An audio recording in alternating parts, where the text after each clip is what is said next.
Hello, Global Theater. My name is Gerry Fialka. Today is November 28, 2025. Want to thank Rob Grant and his amazing podcast. I'm probably wrong about everything. Also want to thank Sponto Gallery in Venice, California for where we hosted our guest today, John Fugelsang. Good to see you, John. Where are you calling from? New York City. How's it going, Gerry? Really good. First question is, what is the best thing for a human being? Love. It's the answer I get the most. Thank you so much. What's your favorite form of information? How it comes into you? Books. Did you become a reader, one, because your parents told you to? They did it as an example, two, or three on your own? They did it as an example.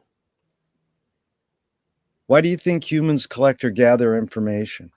Because we are curious, and it plays into our long-term survival as well as our short-term amusement. Do you think this need or want to collect information is more innate or more invented? That's a great question. I believe it's probably a blend of both. Yeah. It's inherently innate, but we primates do take things in our own directions. Some of these early questions is it more this or more that? I know it's both and it depends, but it's just there. You don't have to answer the question. It's just prompts to talk. So the next one is fill in the blank, John. I don't know what I think until I put it into words. Yeah. It's always the toughest part for me. And I think for a lot of men is that we don't understand our emotions until we can put a name on it and articulate it for ourselves. And once we take that chaos and put it into order, we can understand ourselves better. And if more men could do that, we'd have a lot less violence and douchebaggery in the world. You're a word crafter. That's really a great word. Yeah, Joan Didion says, I don't know what I think until I write it. McLuhan says, I don't know what I think until I say it. Nice. Can humans think without language? Yes. Yeah. Chomsky says language is not just words. It's a culture, a tradition, a unification of community, a whole history that creates what a community is. John, what do you do when language doesn't work? When language breaks down, what do you do? I let myself feel. Yeah. And I stop trying to control the situation with my particular set of skills. And there's times when you have to realize that you don't have any control over the situation. And that's the time for what some might call grace and some might call backing the hell off. But, you go back and you recalibrate and you meditate and you stop telling the universe what you want and you start letting the universe talk to you. You're concise and articulate. I appreciate it. Your observations of humans in general, are we more feeling beings or more thinking beings? That's a great question. I think we are both throughout the course of our lives, and for some of us throughout the course of our days. Yeah. I know I don't come down evenly on one side ever through the course of one consistent day. What do you think, Gerry? What do you think of that? Yeah, that's good. Good. I'd go with John Cage. Very good question, but I wouldn't want to ruin it with an answer, but I will. But it is like we invented the words thinking and feeling, so we think we can separate them. But there is a distinction because Bridget Bardot nailed it. She says, when I make love, I don't think. I'm like, good luck. How do you turn your brain off? Like people who meditate. Okay, now think about not thinking. And there's a bumper sticker on a car on my street that says, don't believe everything you think. And I'm like, well, you could say, don't believe everything you feel. Absolutely. You can't. Yeah. Perception is not reality. Dude, that's a question down the line here. My favorite is Lily Tomlin. Lily Tomlin. Reality is just a collective hunch. Nice. I love that one too. 2 from Alan Turing in the 50s. 1, is thinking a function of the soul? Yes. 2nd, Turing, can machines think? No. Do you more pursue happiness or more pursue meaning? I should pursue meaning, but I'm human, so I more pursue happiness. And wow. Pursuing happiness causes a whole lot of sadness. When we can recognize that happiness, like anger or sorrow, are transient states, then we can appreciate them more. and value them more and handle them more. But when you go thinking the whole goal of life is this vending machine where you put in effort and get out happiness, it doesn't work that way. You're really smart, John. I appreciate this. I'm learning a lot because I got that question from Viktor Frankl's book, Man's Search for Meaning. And he says, meaning tends to last. Happiness doesn't necessarily last. Yeah. Yeah. Happiness is transient. And that doesn't mean it doesn't have value. But if you learn to appreciate happiness rather than need it, then you can measure to some degree of how you can be at peace.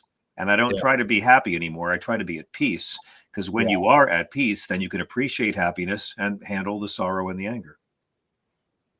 Yeah, it's interesting, John, because it's me and you versus the wording on the questions. And I always welcome when people change the wording. And that wording often gets changed to, well, it's not happiness, it's contentment or joy. You changed it to peace, or you suggested peace, which I think is... Dr. Robert Lustig wrote a lot about this in The Hacking of the American Mind. And, you know, we confuse pleasure with happiness. That's our problem as primates. And Madison Avenue figured this out a long time. We think that things that give us a brief dopamine squirt are going to give us happiness, when in reality they are pleasure, and pleasure is brief. That's the quick little bit of dopamine. You want the serotonin, it's not as flashy, but you can hang on to it a little longer. We are really, you know, it's easy for any of us to go through long periods in our lives when we're hooked on the highs and lows. Yeah. Does the brain more detect consciousness or create consciousness? I think the brain is a tool of consciousness. Yeah. What's faster, speed of light or speed of thought? I don't know. How could I know? I welcome that. That's like, I'll assume it's the speed of light, but how could I know? Yeah. I went to one of them public schools that keep trying to defund. You know, but I'm after your hunch and your guess. But it's like Rebecca Solnit said so well. Just because you ask me a question doesn't mean I have to answer it. I welcome people. I welcome people saying I don't know or I can't answer, because I'm not trying to put you on the spot. So I appreciate you said I don't know. I've been on a book tour for almost 4 months straight, and these are the most interesting questions anybody's asked me. So no worries. Thank you. Audre Lorde, the poet, said, you can't dismantle the master's house using the master's tools. Her colleague Yvonne Rainer said, oh, you can if you expose the tools. What new tool do you suggest? I'm more concerned that you don't wind up becoming the master and maintaining the house. Yeah. Can you ask me the question again, please? Yeah, I'll clarify it a little. I love the quote, but I open my questions sometimes with cute quotes. Basically, what I'm asking is, what tool do you most gravitate towards? You could apply it to dismantling the master's house if you like, and you can apply the word. You can apply the word new if you want. And the last thing is, this is what my book is about. My book is called Separation of Church and Hate, a sane person's guide to taking back the Bible from fundamentalist, fascist, and flock-fleecing frauds. And the tool I used against the masters is the very holy book they claim to follow. Yeah. They use this book to gain power. That's all the Christian right has ever cared about. The Christian right does not care about the teachings of Jesus. They reject and despise the actual teachings of the character of Jesus in the book, whether he's real or not. They don't care about God. They don't care about religious freedom. They care about conservative Christian power, and they use religion to get it. And they will use Jesus to do the opposite of Jesus in Jesus's name. That is the Roman Empire, the Crusades, that's doctrine of discovery, Columbus, that's slavery, that's segregation, that's the Holocaust. These power seekers that use the name of this brown-skinned, non-violent Jewish faith healer in the poor neighborhoods to amass empire. And so I think the greatest weapon to use against them is their own holy book, because to them, it's mainly a holy prop. You don't need to believe in the Bible as absolute literal fact to use it against these authoritarians and Christian nationalist scumbags. 2 words in your book title. I really appreciate your book title too. It's really good. Okay.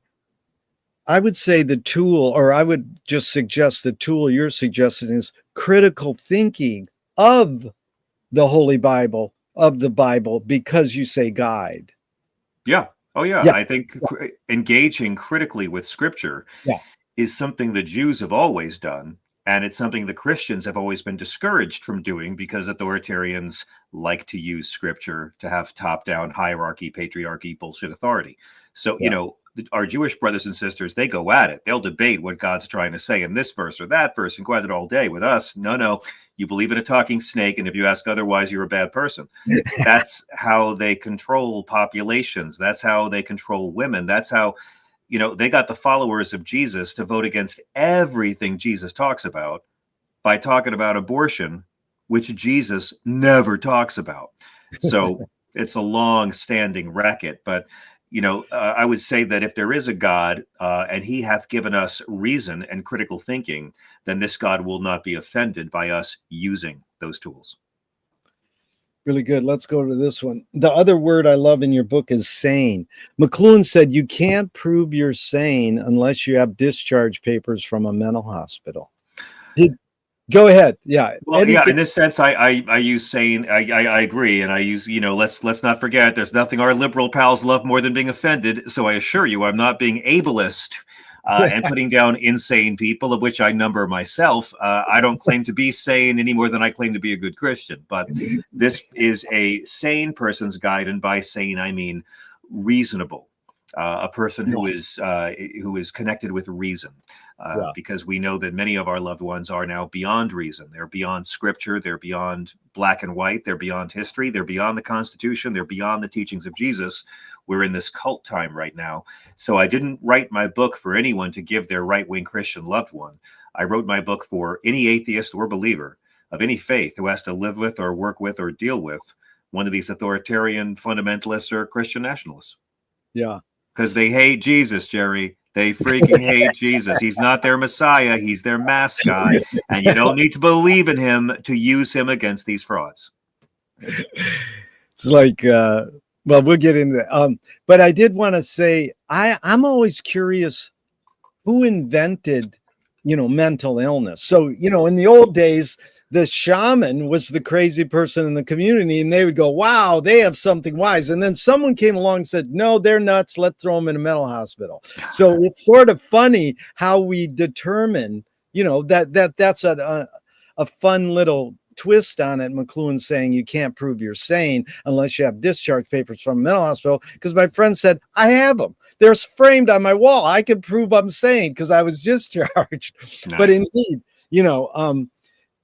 this is I think what we call mental illness in many cases is evolution not catching up with ourselves yet, and it's just nice that we're finally alive at the very time when humans are beginning to try to understand the psyche rather than just use someone's behavior as a means of condemning them. Yeah, exactly. And again, like, I respect anyone who asks for help. Like, just imagine if more men would ask for help with mental health, how much better the world would be.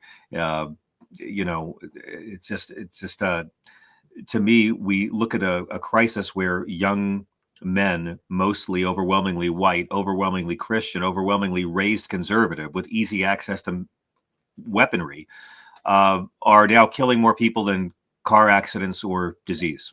So, I mean, it's a subject that's on my mind all the time. Now, John, I asked people the tool question so much that someone said, well, what about a toy? So what's a toy you gravitate towards? A toy I gravitate towards?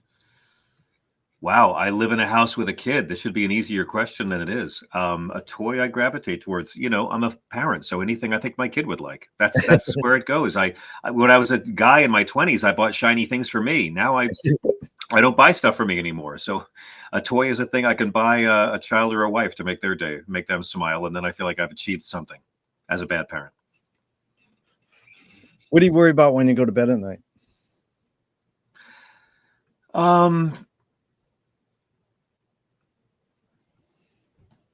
I don't anymore. Yeah. Worrying about things when I went to bed at night defined me for much of my life. And I've actually really come into a period where I try to make a mental list of positive developments every day before I let myself fall asleep. That's actually become like my evening prayer now. I recount the day and I go through beat by beat. and I try to find 10 things that were really positive in the world, or that I witnessed, or things that I did that were positive, or just things that I did that were right, where I didn't fuck up. Yeah. And I have been trying to retrain my brain to get away from being the tragic romantic who gets off on pain, gets off on fear, who romanticizes dread. I've found it's easier to, and usually it's really hard for me to find 10 things in a day, so I fall asleep mid-process. So it does work. I can vouch for the system. Thank you. McLuhan learned from Ezra Pound the poet that artists are the antenna of the race. They're broadcasting and detecting the hidden psychic effects of our inventions, so we might learn how to cope with what we don't like about our inventions. So, John, I asked you the question Marshall probed his whole career. Why do we ignore the hidden psychic effects of our inventions, even though the artists are broadcasting them to us? Can you explain what you mean by our inventions? Yeah. So Zoom is an invention that took us over after COVID.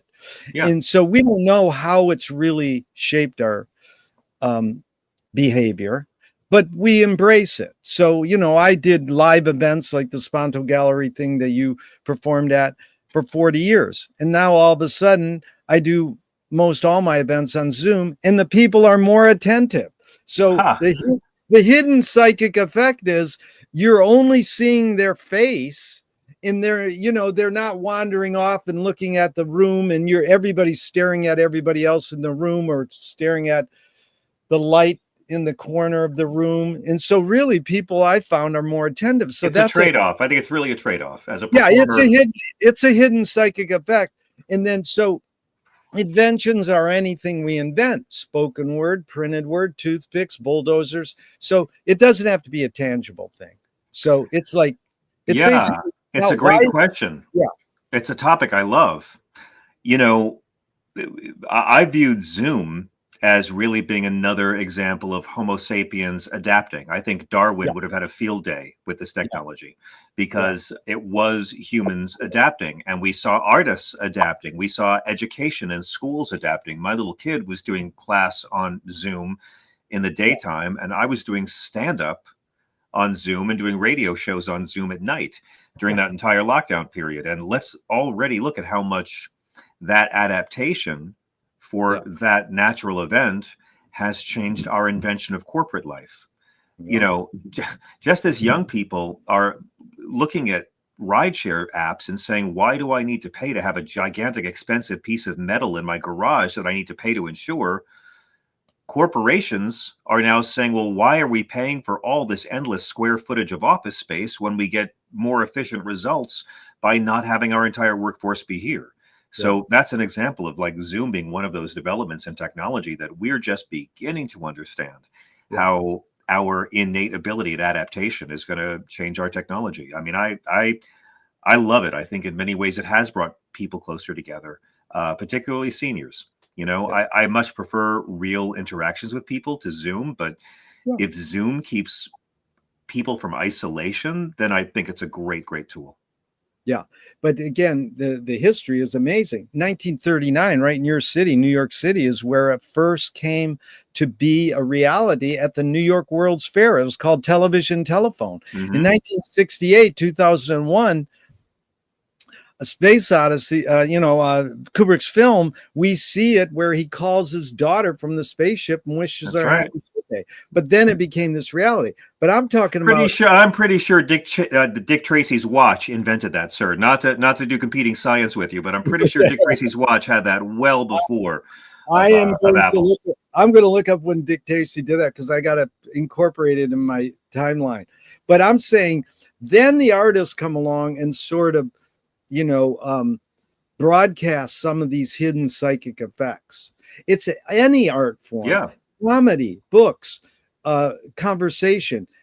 People some people ignore the hidden deeper meaning. The question is, why do humans ignore the deeper meanings? We're not socialized to acknowledge the deeper meanings. We are socialized to be superficial beings, from the way they talk to us as babies when we're babies to the way they talk to us as babies when we're old. Right?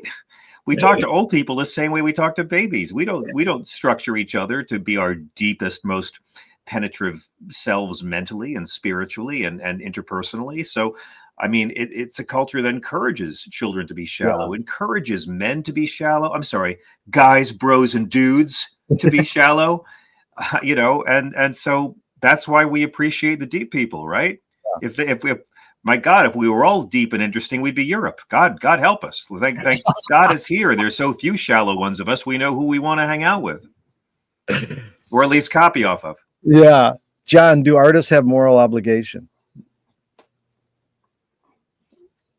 No, I do. I do. But I don't put that on anybody else. But having said that, I will mercilessly mock artists who call themselves artists and create work that is against the public interest and against the public good. There's no right or wrong answers to any of these questions, but that one you got right. Oh, okay. No, yeah. Like I can't impose that on somebody else. You know what I mean? Like that's you know, that's what I loved about the movie about Bob Dylan last year. That, you know, they really did the Amadeus dynamic for Bob Dylan and the folk music. Pete Seeger is like representing folk, is representing the Salieri character, but in this context, Pete Seeger is representing the moral center of the film. Yeah. You know, this is civil rights, this is Vietnam, and Bob Dylan is Mozart, this amoral genius. And he has the greatest gift God has ever given anyone we've ever seen. And he doesn't give a shit about doing the right moral thing with his gift. He wants to go do Little Richard songs. And that's the whole tension that Salieri cannot believe God would give Mozart the greatest gift. And Mozart doesn't care about the gift. It's just a child that gets this genius. Why not me, who's so devoted? And the film walks a great line, because you can't make Pete Seeger a bad guy and you can't really make Bob Dylan a bad guy, but they do a great job of making the antagonist of the film is also the film's moral center. And Bob is the protagonist, but he's the amoral center of the film. And, you know, it really illustrates the points you're saying here, because Pete Seeger in the film, not so much in real life, but in the film, you know, it's a ministry. You're using art to fight injustice. You're using art to fight racism. The portrayal of Pete Seeger is so beautiful.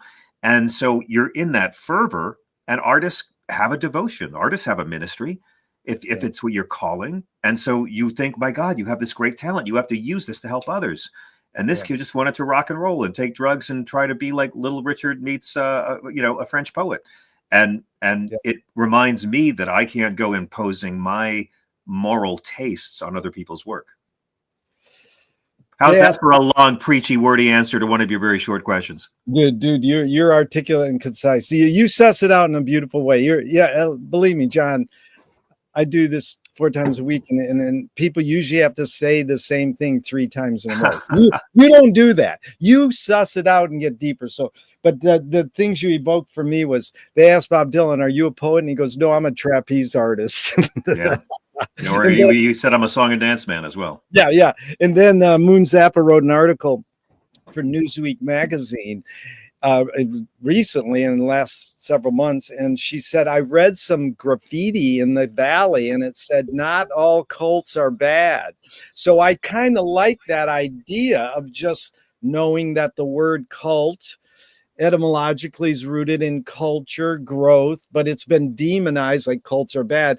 And so then I study, you brought up French poet Mallarmé, said music is a cult. You know, so in a way, that I do disagree, I must say. Music is not a cult, and a devoted fan base is not a cult. A cult requires a leader with a top-down hierarchy, and a leader who makes demands of his cult members. So I get the sentiment, and I get that it can seem cult-like, but you know, my mom was a nun for 16 years, and many years later, she was finally able to call the convent a cult. I understand the whole thing with fervent, frenzied, zealot fan bases, but sometimes they're just zealots. They're not necessarily. To me, cult implies a top-down hierarchy of control. It's a really good point. I agree. I'm going to contradict myself so I don't conform. And I say that as a Catholic. Yeah.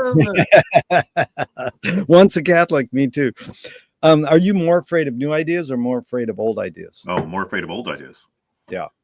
generally speaking. Joe Biden was, running against 90-year-old Herbert Hoover economics. He would have been the youngest ideologically guy in the race if he'd stayed in. Yeah. Can you conjure up your earliest memory ever, or one of them? I remember being under the age of 2 and my parents bringing my brother home from the hospital when he was born. Is memory more a curse or more a blessing? It depends on the life you've lived, doesn't it? Yeah. And it depends on the choices you make emotionally and how you want to regulate your mind. It's very easy for some of us to compartmentalize our bad bits, and it's very hard for some of us to appreciate and live with the lovely parts. Tell me someone within your immediate family who had an impact on you, and what was that impact specifically? When I was very small, my dad wouldn't let me stay up to watch Battlestar Galactica on TV, and I was so angry. I said, every other kid's going to watch it. You're not going to let me? And he says, no, you have to go to bed. And I just thought, I'm going to stay awake out of spite. And I did. And around 10 o'clock or so at night, my mom was working nights back then, and I was very young. My dad comes into my bedroom. I'm lying there wide awake, angry, and suddenly my dad's there in his underwear. And he's like, come here, I got to show you something. And I'm like, what? You're going to let me watch my show now? And he leads me down the hall to his bedroom. I can see the TV's on. And I thought, oh, Dad's going to let me watch the last 5 minutes of Battlestar Galactica. I guess that's cool. And in my dad's room on the TV was the evening news, and they were rebroadcasting Jimmy Carter earlier that day signing the Camp David peace accord between Menachem Begin and Anwar Sadat. My dad couldn't believe an American president had helped bring peace to a corner of the Middle East between Israel and Egypt. And he wanted his kid there to witness a Christian, a Muslim, and a Jew embracing in peace and solidarity. And I had no idea what I was watching. I knew who Jimmy Carter was. I had no idea who these other guys were. Why this fat bald guy's hugging this dark-skinned bald guy. Moshe Dayan had an eye patch. That was pretty cool. But I turned and looked at my father, and it was the biggest smile I had ever seen on his face. I didn't know my father was capable of looking that happy. And that was how I understood the significance of the moment. And that was when I began to understand what his values were and what was important to him. Is that translated as to live in the moment, like be here now? No, that America and Christianity have to be in the business of bringing people together and ending violence. And we have to, if you're going to call yourself Christian, you have to be in the business of being a peacemaker. Yeah. And trying to resolve conflicts rather than finding an angle that you can profit off on. Really good. Same question, John. Outside your immediate family, someone who had an impact, and what was that impact? George Carlin. The first time I went to go see him do stand-up, my friends wanted me to go, and I didn't want to go. I was in a bad mood. It was in the early 90s during the first Gulf War, the popular Gulf War, with 93% approval rating, the Gulf War where we sent troops in to restore the dictator of Kuwait, the Gulf War where the American ambassador told Saddam Hussein, who we had armed, that we have no opinion on your border dispute with Kuwait. So Saddam invaded Kuwait. We gave him permission. And once he invaded Kuwait, our president made up a lot of lies about babies in incubators and said, we have to go to war now. And it began this tradition of kick their ass and take their gas. We drove Saddam out of Kuwait, where women are legal property. We did it for freedom, for a place where women are legal property, and had a big ticker tape parade at home for a skirmish where 50% of the casualties, it was estimated, were friendly fire deaths. And I thought this was disgusting. I did not think Americans should die to enrich the royal family of Kuwait. The entire thing was gross to me. It wasn't about freedom. Whitney Houston lip-synced the national anthem in a goddamn stadium. She lip-synced it and they released it as a single. The entire country lost their mind. There was a ticker tape parade in New York, and there was a group of priests and nuns praying for peace, and the crowd around them started chanting asshole, asshole at the praying people. And my friends got me. I was so bitter. 93% of Americans approved this bullshit.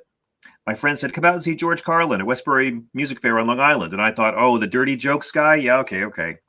And this was for the Jammin' in New York tour, which I consider to be George Carlin's most important album. It's the album where he said he stopped being a comedian and became an essayist.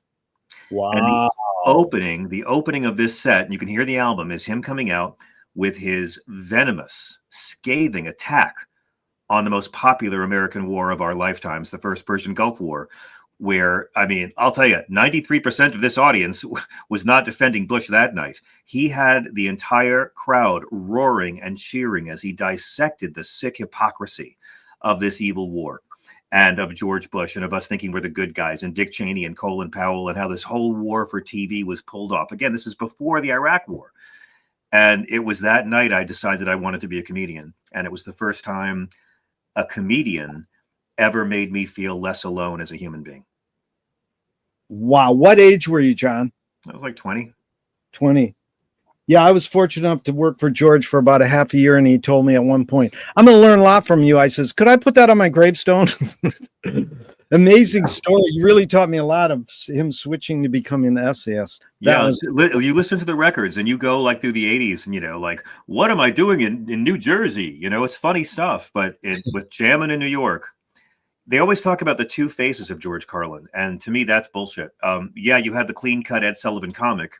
Yeah. And then you had the hippie George and the 7 dirty words that we all talk about. Yeah. But they always forget Angry Old Man George, which is my favorite. You know, late era Bob Dylan is my favorite Bob Dylan. Late era George Carlin is my favorite George Carlin. And the stuff he does from Jammin' in New York onward is not like anything he did before. He still has the funny stuff and the dirty stuff. Yeah. But he's a different man. And those albums, start with Jammin' in New York and go forward. They're thrilling. And it's like he's transformed.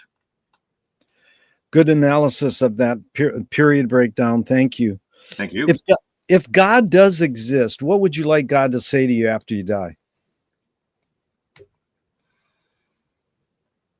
I don't know. I don't know what a deity could say that would help me make sense of certain things. You know, I'd like him to tell me my mom and dad are okay. I think that would be the first. Oh, that is nice. Because, but, you know, I mean, but I'd have some questions of him. Yeah. I'd have to clear some things up with that guy.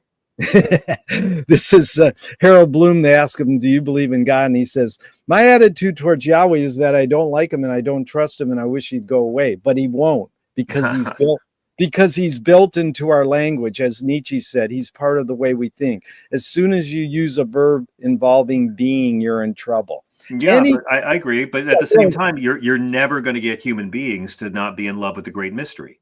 Yeah, like we're never going to stop. And you know, atheism doesn't mean not spiritual. Yeah. Agnostic doesn't mean you don't believe in something. Atheism just means you don't subscribe to any of the current registered God unauthorized fan clubs.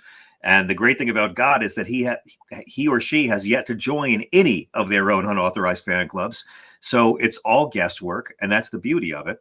They like to say the opposite of faith is doubt, but I think doubt is an inherent part of faith. You have to have doubt for the faith to mean anything. The opposite of faith is certainty. Yeah. And that's the fundamentalists, the extreme conservative Christians, Muslims, and Jews who know what God thinks, who know who God hates. They're the ones who are ruining all of the religions. We lose sight of the fact that the overwhelming majority of liberal and moderate Christians, Jews, and Muslims are getting along just fine, right what we call the fuck now, and not bothering anybody. It's always the extreme conservatives of all the religions causing all the problems. And I do believe in God because, you know, you got to blame somebody. Am I right? You got to blame somebody. I love Bob Guccione Jr. said at a lecture once, the church invented the devil as a marketing tool. Yeah. I mean, you know, the devil's a great metaphor.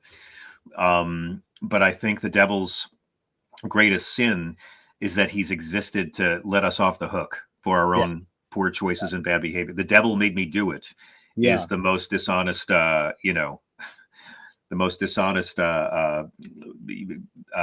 blame shifting thing I've ever heard. And for me, when I was about 15 years old and I realized, wait a second, fire can't hurt a spirit. And boom, poof, my childhood painting idea of hell disappeared at age 15. Wait a second, how the hell can fire hurt a ghost? Yeah. Poof, that whole illusion of hell, which was invented by painters, based loosely on the ancient Hebrew concept of Sheol, separation of God in the afterlife. But, you know, so much of these beliefs are not our own. You're right. And so much of the beliefs of God is based on Da Vinci's idea of what a hot bearded daddy top would look like. Let's be honest, folks. Most of us, our picture of Jehovah is a very well-developed torso of an alpha daddy top with a resplendent beard and luxurious mane of hair, probably because that was the type Da Vinci was hoping he looked like to the young guys he modeled for at that time. I don't know. But that painting has shaped so much of our consciousness and our awareness that God has a penis. He's all powerful and almighty, and a lot of them has a penis. We don't know what he uses it for. Don't know what he uses it for. You know, in Genesis chapter 1, it says man and women were both created in God's image. Genesis chapter 2, it's just man created in God's image. Which of those two chapters do you think the organized Christian church has clung to for the past 2,000 years? Frank Zappa said in his song Dumb All Over, if we're made in God's likeness and we're dumb, then God must be dumb and a little ugly on the side. Nice. Okay. I think the same people who claim God wrote the book wrote that sentence, but go on. Yeah. Do evil people exist, or does evil use people as a vehicle? Neither. Evil doesn't use people on its own. Our choices can be evil. Our actions can be evil. Our beliefs can be evil. But people, I don't think, can be inherently evil. Yeah. You know, if I said to you, hey, I found this great guy on Tinder. You're gonna love him.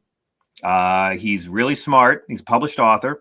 And he's a veteran, really patriotic, really Christian too, works really hard, I mentioned he was patriotic, right? He loves animals and he's a painter. Problem is he's Hitler, right?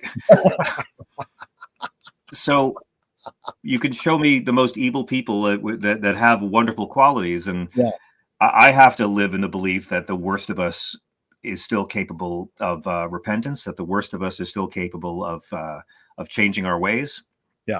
So I don't think people are evil. I think people do evil. And it's usually born of a corrosive selfishness. It's not born of a Richard III.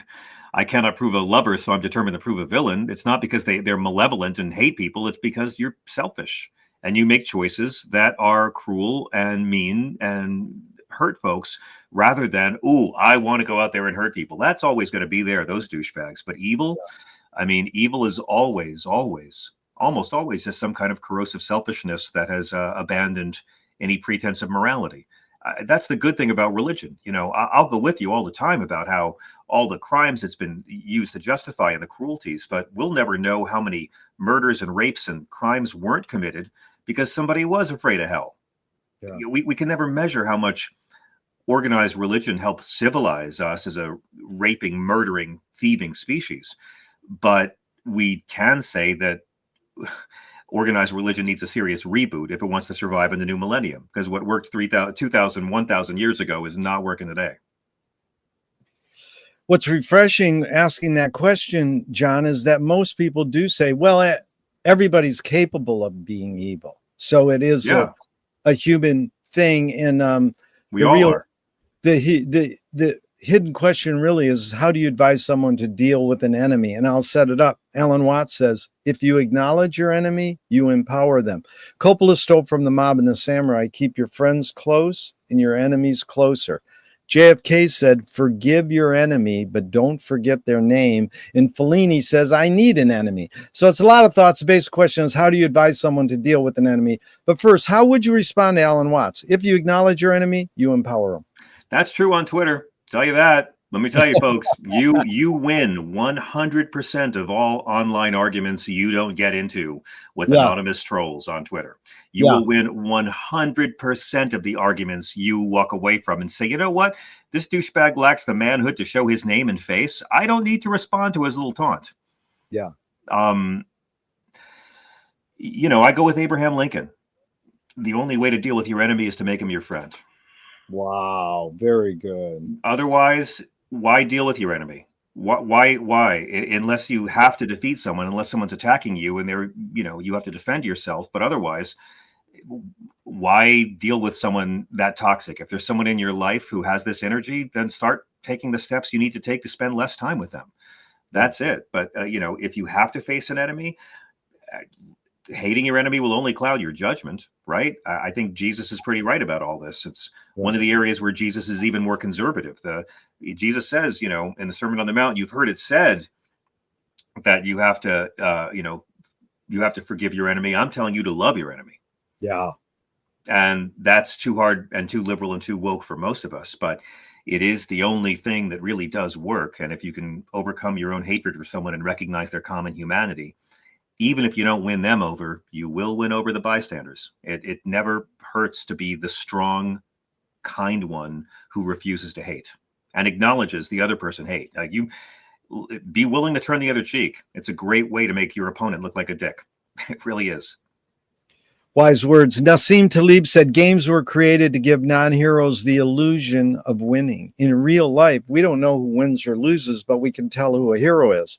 My friend said villains don't think they're bad. They want control. Heroes want freedom. But it was Gregory Bateson who says, when the criminal gets caught, does he go, whoa, my criminal skills weren't up to snuff that day? Or does he go, oh, I did something morally and socially wrong? So again, it's a lot of prompts. The basic question is, does punishment work?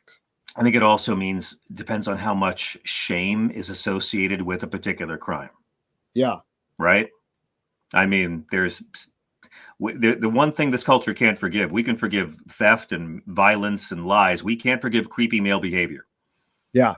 And there's sex stuff that guys, have to live down more than they have to live down violence for whatever reason. Our hangups really dictate our punishments in many cases. But yeah, I would agree with that. Most people don't think they're doing evil. They're just trying to win and they're getting around the rules and they get caught.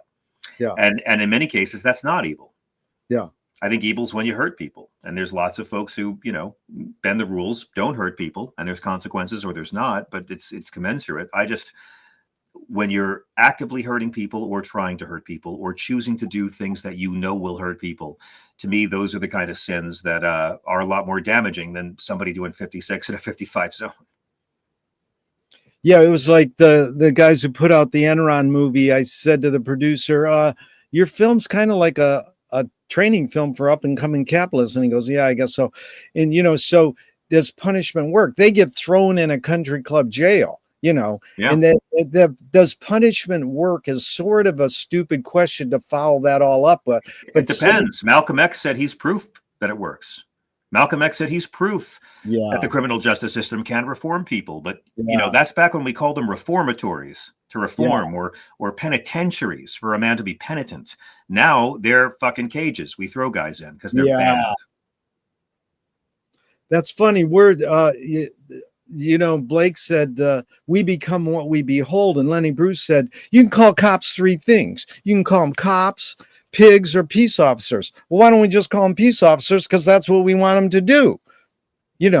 So it's sort of like that word penitentiary, that was reformatory. That was an amazing lesson you taught me there. It's words evoke it. James Joyce was the first projectionist in Dublin 100 years ago. He basically checked out. He said, this is stupid. Why should I go inside a building and see a movie of a tree when I can go outside and see a real tree? Years later, Faulkner said, sometimes the best fiction is more true than journalism. Why do we have to recreate things in order to get them? Why do we have to go to a theatrical play of people acting out life? Why don't we just live life? Well, Hitchcock said, movies are life with the boring parts taken out. That's good. And George Harrison said, I'll paraphrase it, but he said, art is mankind's attempt to recreate what God is doing every second. Which I guess is the same kind of argument. But since Homo sapiens were telling stories about today's hunt by the campfire, we have loved storytelling. This is how we understand our culture. This is how our culture spreads. This is how we get language acquisition. I mean, I learned more as a kid from watching Star Wars 50 times than I'll ever learn from school. I mean, this is how we learn from our stories. This is how we teach. This is how Jesus got his points across. He didn't give sermons. He did parables, and he told the truth, not using facts, but using stories. And by doing that, Jesus knew he was talking to people, many of whom weren't educated, right? So he knew if he made them parables, storytelling, things like the good shepherd, don't put your light under a bushel, the lost sheep. He knew, number one, he could get around problems with the authorities using metaphor. And he also knew there was a much better chance his audience would remember what he was talking about if he did a story instead of just giving a bunch of moralizing and preaching. Because again, he knew he was preaching to a lot of uneducated people. So storytelling, I think, is how culture spreads, and it's the greatest way of teaching. That's why. Nothing against James Joyce, but you know goddamn well if he'd lived another 50 years, he would have gone to Hollywood to be a screenwriter. Well, I've led Finnegan's Wake Reading Club for 30 years, and yeah, it sort of goes like this. Joyce invented movies and disguised it as a book. So it's like in the word. He invented blank and disguised it as a book. So I've substituted recently. He invented bladder acid and disguised it as a book. He invented reverse image search and disguised it as a book. But, it's whatever technology is next. You brought up storytelling and narrative, John, and let's just go on that tangent for a second, because it's actually a guy who went to high school with Bob Dylan I interviewed, and then he worked as road manager, and now he's a religious dude. He told me that someone told him the difference between narrative and storytelling, there is a difference, and narrative doesn't lie. What's your take on what is the difference between narrative and storytelling? Is there a difference? I don't know, man. I don't see a difference. To me, it's just it's a more elegant word to describe the same process. You can lie in a narrative. My God, every cheating husband has a narrative and is full of lies. So, well, Hals Frampton said narrative is born among the animal necessities of the spirit because we're waiting to die. Can you forget to die? No, it's on everybody's calendar. I'm pretty sure we're all going to meet the same appointment. That's the one thing I know we all won't forget. Yeah. John, walk us through your tipping point where this is basically what I hear your calling. You could clarify it, that you first pursued acting, then you went into comedy, and now you're a writer. But were you a writer from the beginning? What's your sort of calling? Like I say, hey, what do you do? You're at a party. I go, what do you do, John? What's your main calling in life? Yeah, I've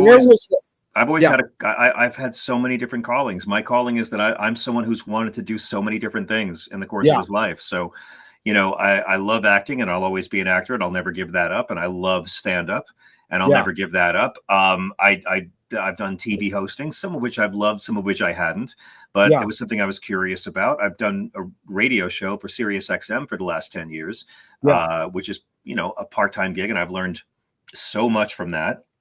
I've made movies for PBS. I've been picketed by Westboro Baptist Church. I've been murdered on CSI. I've done radio specials from submarines 1,000 feet below the ocean. I've performed and spoken at colleges and universities and the House of Commons. I once interviewed 2 different Beatles on different continents in the same week. I've had a crazy eclectic life and career, and I wanted to have the kind of life where when I was old, I would have a lot of stories, and I do, and I look forward to getting more. I never thought I'd be an author, and I had this book inside of me, but I didn't know that I could do it. I didn't believe I could do it. I pitched it for 13 years. I submitted my first proposal for this book the summer of 2010. And for 13 years, I had publishers and agents say to me, wait, it's a book for atheists and believers about how to use the Bible when dealing with a right-wing Christian nationalist. No one's going to read this. I was told for 13 years. And finally, I sold it on a pitch verbally. And Simon & Schuster picked it up. And after 13 years of being told there was no audience for it, we made the New York Times bestseller list 7 weeks running. And so that was just that was really great, because that was something that I always wanted to do. I never thought I could. It was incredibly hard for me because I'm a talker. I'm not as good at being a writer, but it was one of the greatest experiences I ever had. And now I'm writing another book. So I guess that's another thing I do now. But I'll still do all the other stuff because I'm very polyamorous when it comes to sporadic gigs.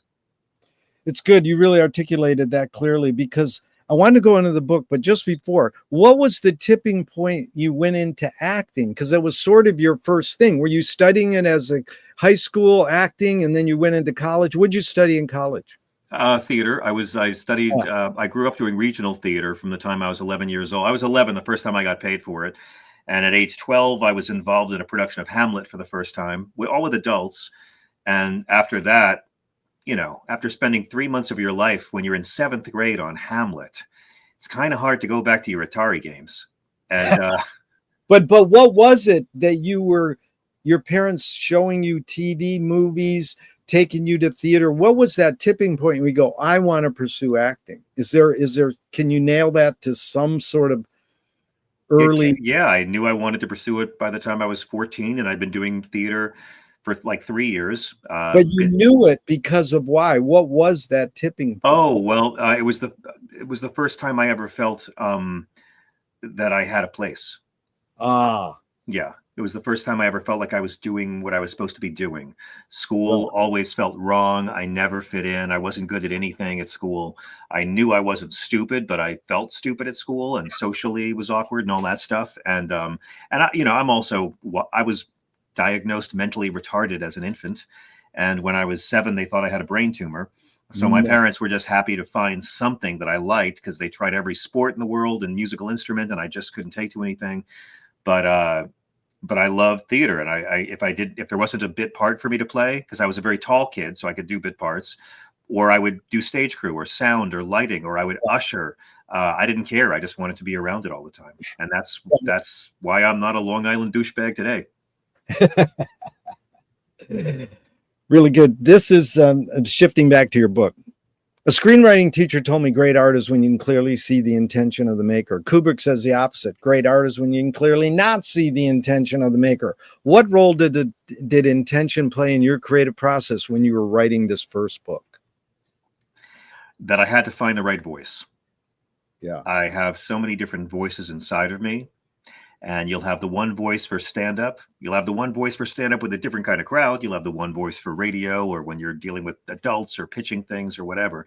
And finding the right voice in between my radio voice and my stand-up comedy voice for this book was the real challenge, because it was a lot of history, a lot of Bible, a lot of dirty jokes all at once. And when I was writing my first draft, I would read it. I read a few parts of it to my wife, and my wife would just say, I'm bored. And she would say, it's not funny. She'd say, I'm not laughing. I'd be reading I'd work really hard on some chapter sounding really smart. She'd be like, I'm not laughing. Why? My wife said to me, you're trying to write like the academics and clergy and authors you interview on your radio show, but this isn't how you talk. And I was like, yeah, I'm trying to, yeah, that's true. And, whenever you get into any new art, right, you always try to sound or try to act like your idols.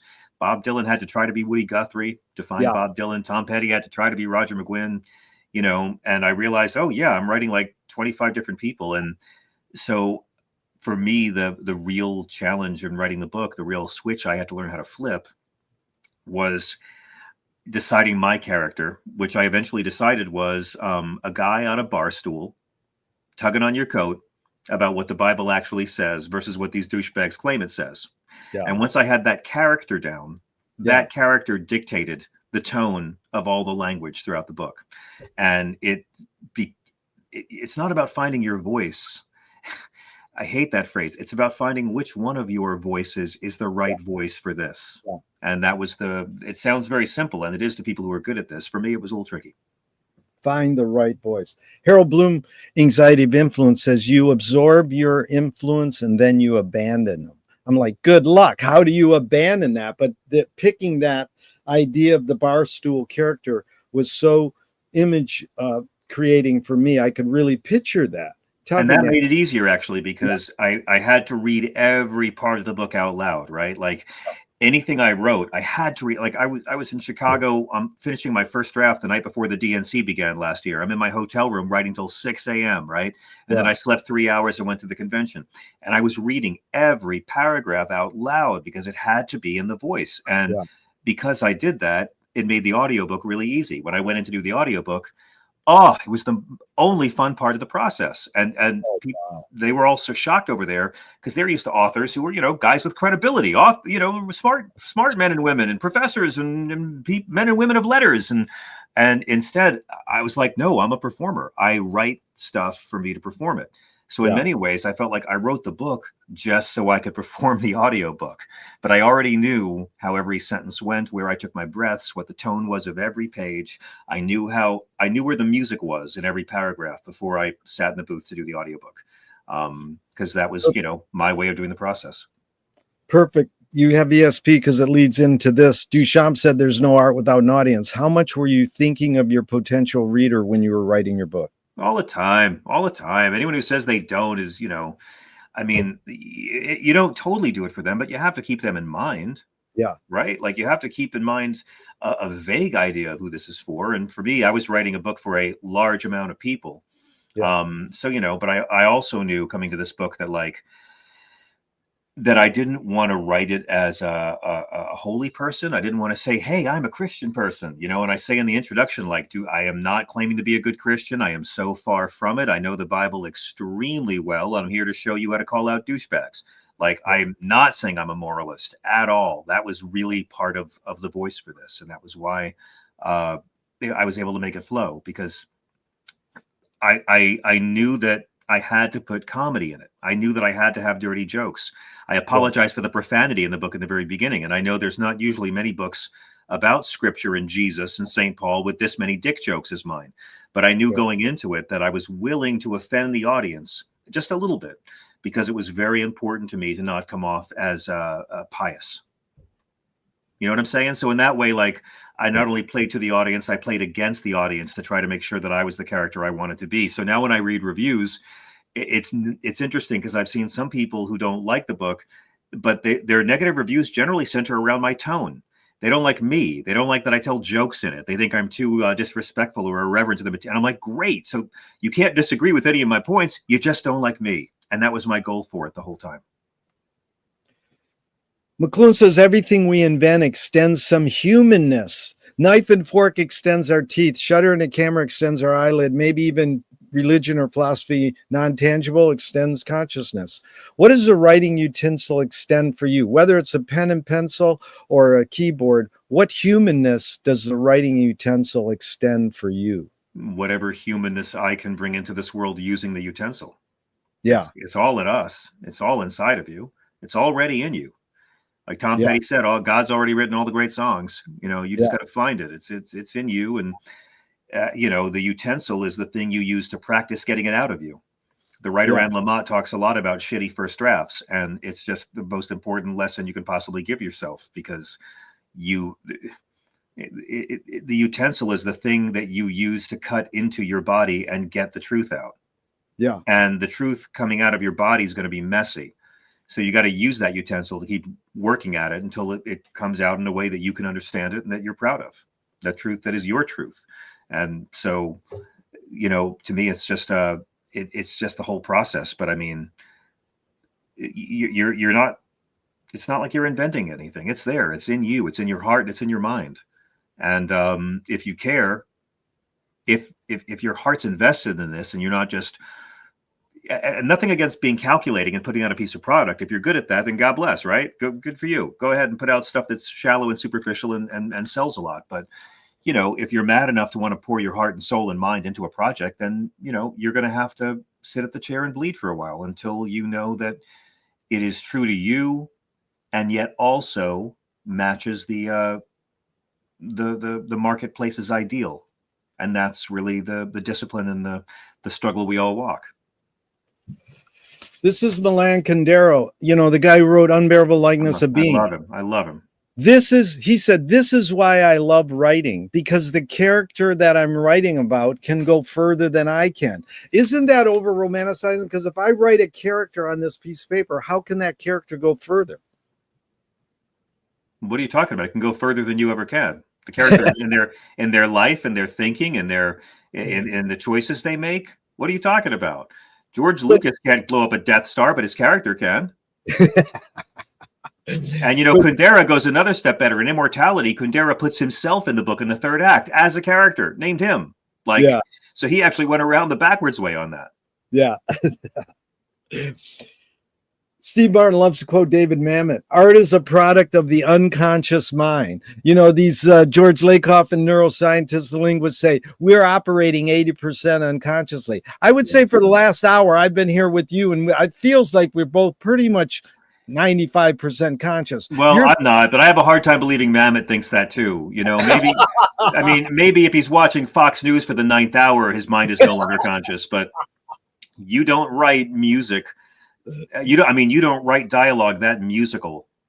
You don't write a play like Speed the Plow, you know, without being fully engaged, probably with a lot of cocaine to get you there.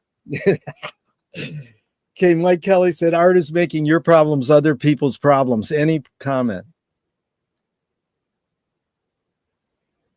Yeah, I kind of feel like I disagree. Art is making fictional people's problems feel like the beholder's actual problems, the reader's actual problems, the viewer's actual problems. When you can take a problem and put it in a fictional person and make a real person feel less alone without you being in the room, that's art. You touch someone, you'll never know it. You won't be around for the experience, but you did it. That's a ripple effect from a choice you made and something you created. Ripple. Okay, here's poet Fanny Howe. The point of art is to show people that life is worth living by showing that it isn't. Any comment? Yeah, I mean, I'd have to read the whole comment. I don't know that one, but I'm inclined to disagree. Yeah, I can't figure that one out, but it sounds intriguing. The point of art is to show people that life is worth living by showing that it isn't. It's, yeah. That's pretty subjective. I think maybe she was having a rough day. I agree that the point of art is to show people that life is worth living and to find the beauty of it. But I mean, she's kind of talking about lying.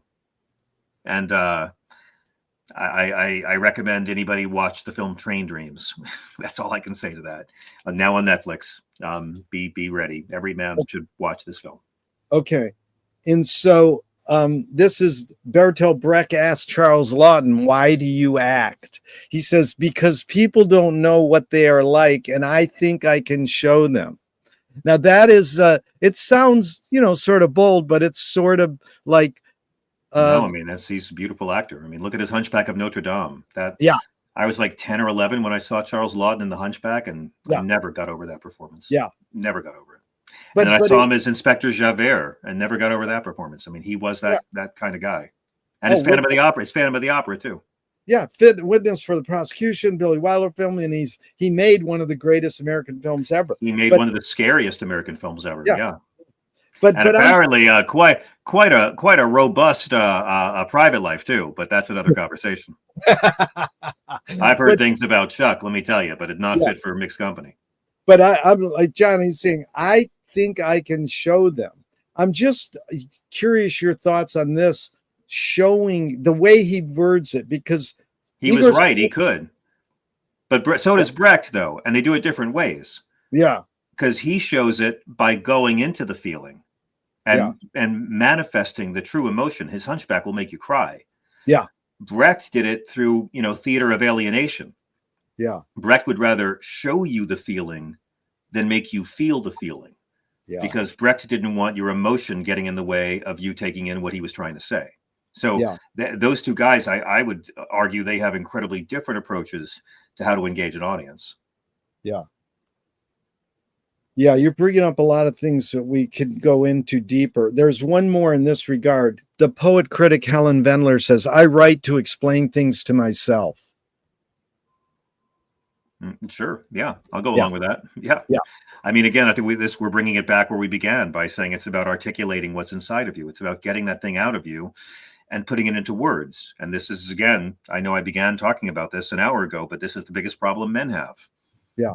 That we are not trained to assign symbols and labels and names to these swirling amorphous feelings in our hearts and minds and guts, and we react in unhealthy ways and don't become the masters of our own emotions because we don't understand how to articulate what's there. I think giving a name to these feelings is essential, and you will not really have good prose if you can't understand it. You don't need to have elegant prose to write music, and in many ways, music and poetry will allow you to not be that direct in the emotion and to suggest things and to be a bit esoteric. But I mean, you still have to understand the feeling to convey it, I think.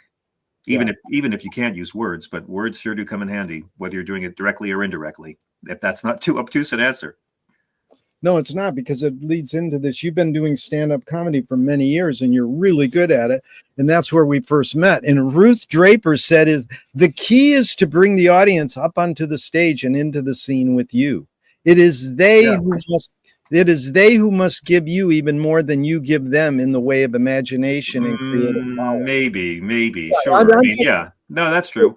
They do give a lot. They pay for a ticket and they come to a place and sit down and wait for a show to start. So, I mean, we don't give enough credence to the work the audience does. You're right.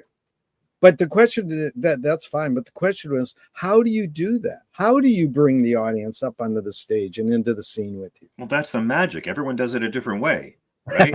But I'm asking you, John, how do you do it? Bob Dylan does it by never including the audience.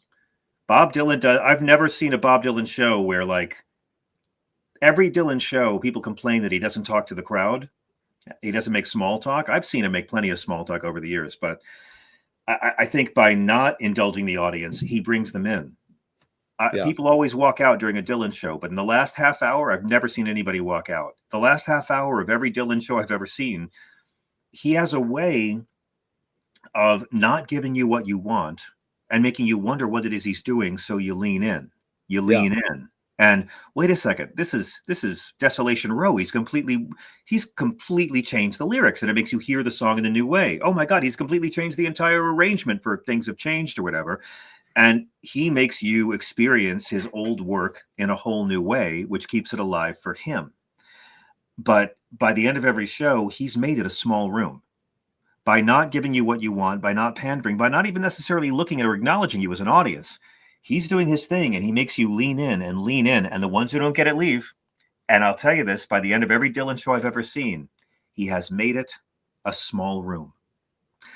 And even in a stadium, I've seen him do it without looking at the crowd. It seems rude, but he does it. Yeah. Some of us go the opposite direction and pander. And audiences can smell fear and bullshit and someone who's trying too hard. It's really a curious magic, and every performer has to find their own level in whatever discipline they're in. Leonard Cohen said the only way you can sell a concert is if you put yourself at risk. And if you don't do that, people know. What role does risk play in your performing creative process? Everything. Yeah. I mean, the audience comes for that. You're on a trapeze. You might fall. There's always a chance that a comedian's going to bomb and be humiliated on stage. There's always the element that you can be publicly humiliated or hurt or bomb so bad. And it's that risk that they just won't like you. Yeah. That pain from childhood, that they just won't like you, that thing you're still trying to fix and heal through creativity, this self-therapy, whether it works for you or not, that's going to give you the adrenaline. And the adrenaline is going to power you through the show. You know, Neil Young said I remember I read him once, he said years ago, he ate a big bowl of pasta before he ever went on stage. And then he'd go on stage and you'd have the nerves and the adrenaline that would like power you through the first hour. And after that, when the adrenaline passed, then the carbs would carry you through the rest of the show. So I tried this for about a year, and I got a body like Neil Young. That's all that happened. I had a physique like Neil Young. So, but I appreciate in theory what he was trying to do. Viola Spolin said, if the audience cannot see your struggle to achieve something, they cannot root for you to achieve it. What role does struggle play in your creative process? Too great a one. Say that first word again. Too great a struggle in my creative process. What does that mean? I mean, I would like my creative process to just be sit down and have genius come out of me. That's what I would like. Instead, I got to tie myself to a desk and bleed. That's how I do it. Yeah, it's you got to work. You got to push it uphill. You got to be Sisyphus. You got to believe that you can't finish this project. Sometimes, not all the time. There's days when you're in the flow and you sit down and it pours out of you and it's the greatest feeling in the world. You're like, oh, I'm in sync with myself. I'm where I'm supposed to be in the universe. And I'm about to start writing my follow-up book. So I'm excited to go to that place again. But, you know, you have to force yourself sometimes, but it's worth it. But it's just like being on stage. It's the believing you can't do it that makes you say, okay, I have to do it. What does courage mean to you now, John? Well, that's a great sequel question, because I think your comfort space will kill you. And for a lot of us, especially artists, you have to get out of your comfort space to do good work. And the problem is, for a lot of us, we can make misery our comfort space. A lot of us can hide from what we have to do by being down, by being dark, by being bitter or cynical or jaded or depressed. Depression's a disease, but negativity is a habit. And I think that that's something that we have to rise above and overcome for a lot of us. So it's part of the same process. You have to be willing to make yourself naked. You have to be willing to risk incredible failure every time. Otherwise, your heart's not going to be in it. And if your heart's not going to be in it, maybe you can produce a really good forgery, but it's not going to be anything with soul. Reminds me of Schrader, who wrote Taxi Driver. He said, the role of the artist is to attempt to sell out but fail. Now, people think, oh, that's cool. And I go, that's bullshit. It can be interpreted as bullshit, because it's like, oh, my art is so pure that I tried to sell out, but I failed. Yeah. But, you know, I mean, in a long career, there's both, right? Yeah. Like you have a lot of both. Yeah. And God, I mean, my definition of success, I learned, was very different early on than what my agents and managers thought success was. Yeah. Or Al Flipside says it better, I think, than Schrader. Don't sell out, sneak in. Don't sell out, buy in. Buy in. Okay, two of my film heroes. By the way, there's no sin in that. I had this very adolescent view of that my whole life, and I grew up to learn. No, you do the commercial work you need to do to finance the creative work you have to do. That's a formula, definitely. And then don't waste. Yeah, I like that. Two of my film heroes have this mantra. George Manupelli says, ignore yourself. Jonas Mekas says there is no self-expression. And Cecil Taylor said, I'm just a vehicle and this stuff just comes through me. Is art making more self-expression or more your vehicle for whatever cultures, environments, and technology? Different for every human, different for every creative. Don't you think? It's different for every creative. Well, it's interesting how some people, you know, Dante prayed to the muse for him, and some people say, no, I'm more a vehicle. You know, it comes through me. They asked Ginger Baker, through me. My brilliance comes through me. Well, they asked Ginger Baker, the Cream drummer, where'd you get your sound? He goes, I was in London when they were bombing. Boom, boom, boom, boom, boom. So, you know, I mean, can art making be egoless? Sure. Look at children. Yeah. Picasso would say so. Yeah. And he got quite an ego. What was the motive of the cave artist? Tell stories. Yeah. First dark in theater I can think of. To see images on a wall lit up. Yeah. John, what's more important, conviction or compromise? Knowing when to choose the right one of those two is more important.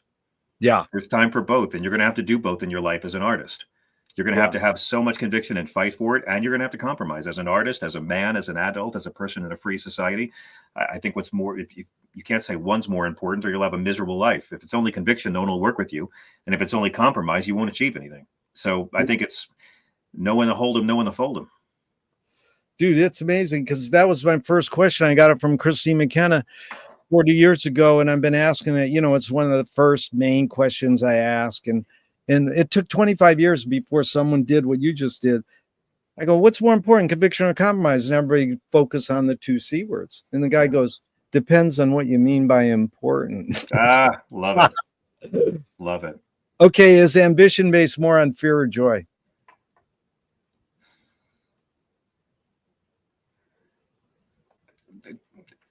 For me, I mean, like, it's different for everyone. It's different for everyone. You're asking me a good question. You win because that's okay. I was going to say, drive is based on fear. Ambition is based on joy. Yeah, because that's, again, a question I got early on from Christy McKenna. I thought it was good. And then it took me a while because she's sort of implying, or the question's kind of implying, your observations of humans in general. Is ambition based more on fear or joy? 80% of people would say fear. Then I read Friedkin, Exorcist director, and he says, dude, in Hollywood, skill and luck have nothing to do with it. It's all ambition. So I changed the wording on that question. I shouldn't have asked that and told you the story later, but I did it backwards.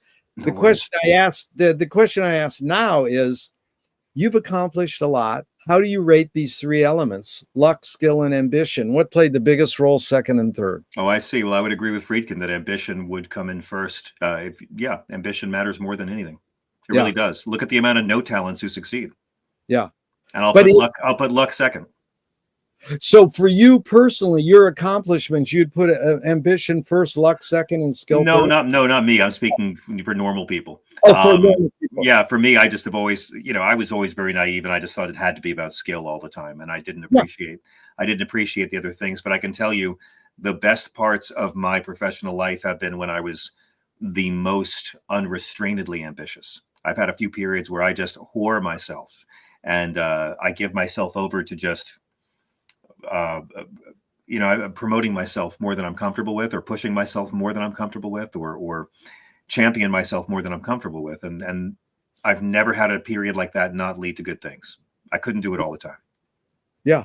But it's interesting, John, because a lot of people, when I say luck, skill, and ambition, I already put it in order. They go that order because I feel they don't want to say skill first because it sounds bragatory. And it's like, no, if you think, and then other people go, well, it's none of those three you gave me. It could be purpose. Well, but I mean, I do think skill, but usually you're asked these questions in the context of giving advice or to young people. And I do think that skill is the most important of those things. Yeah. That's the only thing you can really develop.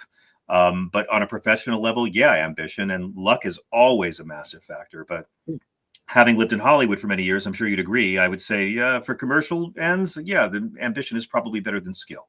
But doesn't matter. It's no excuse. You got to develop skills first. And if you count on your ambition or your charm or your luck being enough, I'll come visit you as a barista sometime.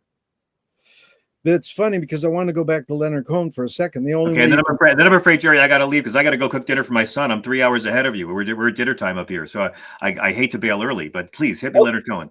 Okay, I just wanted to ask you this one, and then I hope we can plan a part two because we only anytime. If you're still willing to talk to me, I'd love to come back. These are better questions than I've had anywhere on my damn book tour. Dude, I appreciate this. But the Leonard Cohen was the only way you can sell concerts is if you put yourself at risk. And if you don't do that, people know. Everybody says, oh, yeah, I agree with that. One guy did. It was Napoleon Murphy Brock, lead singer for Zappa for many years. He goes, I leave risk in the dressing room. And I was like, oh, it seemed to me what he was saying is I don't want to come out and the audience feel that I'm being risky because they want to see me being confident. Right.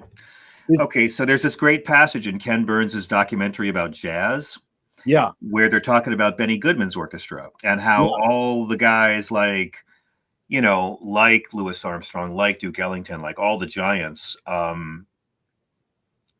they appreciated the craftsmanship of the orchestra. But the problem that a lot of jazz giants had with Benny Goodman, it wasn't that he was like a white guy bringing jazz to the masses at all. The problem, and this is from the Ken Burns movie, but it's a fascinating argument, that Benny Goodman's live shows were perfect. Nobody ever made a mistake. Yeah. The band never hit a bad note. No one. It sounded exactly like the record. Nobody ever hit a bad note. And to guys like Ellington, they believed that meant this band was not playing to the top of their ability.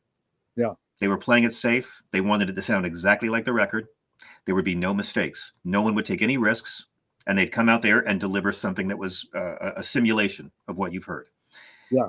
And they didn't view that as being real jazz. Now that can be an art form unto itself. I took my kid to see Jeff Lynne with ELO last year, and Jeff Lynne's whole thing is about how do I make it sound exactly like the album in a hockey stadium? How do I simulate the same sound of a record with live musicians in a hockey stadium? Yeah. And you know, that's a whole different kind of aesthetic. But the rap on Benny Goodman was that they weren't playing as good as they could. Yeah. And that there was no risk involved. They were playing it safe to have an easy gig. Yeah. You know, which you can think about hack comics who come out there and do the hack material, and you know, you laugh and then you leave and you never think about anything that comic said, because they were just doing the same old shit about sex or beer or dogs and cats or leaving the toilet seat down or whatever tropey thing that's out there. So you know, that's what that conjures up for me. Yeah, that's Steely Dan used to open for Zappa, and they would go, "Hey, we have to play our albums like they are, the music as it is on our albums. Why don't you?" And Frank says, "Because I don't want to." Yeah, that's he mixed it up. Bob Dylan says the albums are blueprints. The way they sound now is how they're supposed to sound. Yeah. John, I really appreciate your time and energy. I really hope we can do a part 2 and really anytime you'll have me. Thank you. Get a lot deeper in all this, and I hope I can use that as a pull quote, because that was a great line. John Fugelsang says, you know. Thank you. Anytime you'll have me. It's a pleasure, Gerry. Thank you so much. I'm going to hit the end broadcast button now, but I hope this never ends and we can keep talking forever and ever. Thank you so much, John. Thank you, sir. Are we good? Are we all recorded? Can I cut off? We're